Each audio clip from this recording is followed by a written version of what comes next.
బాలిక మీద కామాంధుల పైశాచికం అన్నటువంటి వార్త ఒకటి ఈనాడు ప్రొజెక్ట్ చేసింది.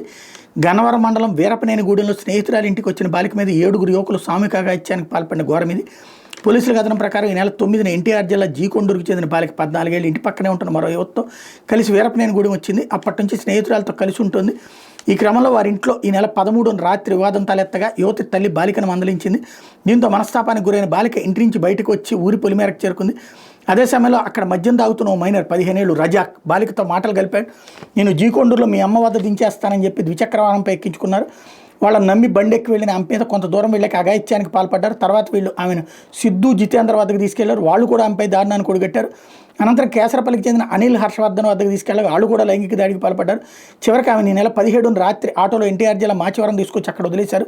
ఇదే సమయంలో బాలిక తనకు తారసపడిన మరో ఆటో డ్రైవర్తో మాట్లాడి తాను విజయవాడ వెళ్లాలని తెలిపింది. నువ్వు విజయవాడలోనే ఉన్నావని అతను చెప్పాడు. అనంతరం బాలిక నుంచి పూర్తి వివరాలు తెచ్చుకున్న ఆటో డ్రైవర్ ఆమెను మాచివరం ఠాణాకు తీసుకెళ్లాడు. ఆమెకు పూర్తిగా మాట్లాడలేని స్థితిలో ఉండటం మరోవైపు బాలిక అదృశ్యం కేసు పోలీసుల దృష్టికి రాగా ఫిర్యాదు నమోదైన ఆత్కూరు పోలీసులకు సమాచారం ఇవ్వగా వాళ్ళు వచ్చి ఆమెను ఆసుపత్రికి తరలించారు. మరోవైపు ఘటన మీద బాలిక తల్లిదండ్రులు ఇచ్చిన ఫిర్యాదు మేరకు ఆత్కూరు పోలీసులు సీసీ కెమెరా ఆధారంగా దర్యాప్తు ముమ్మరం చేసుకుందని అదుపులో తీసుకున్నారు. మిగిలిన వారు పరారీలో ఉండగా వాళ్ళ కోసం గాలిస్తున్నారు. మొత్తంగా ఎందరు ఘాతుకానికి పాల్పడారని బాలిక చెప్పలేకపోతుంది.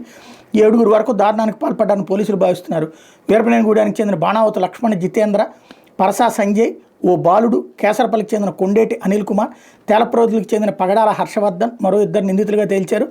బాలికను ఈ నెల 13 నుంచి 17 వరకు ఎక్కడెక్కడికి తీసుకెళ్లారని వారి నుంచి పూర్తి వివరాలు ఆరా తీస్తున్నారు. బాలికను నిర్బంధించిన ప్రదేశాలను ఎస్పీ గంగాధర్తో పాటు పోలీసులు ఉన్నతాధికారులు పరిశీలించారు.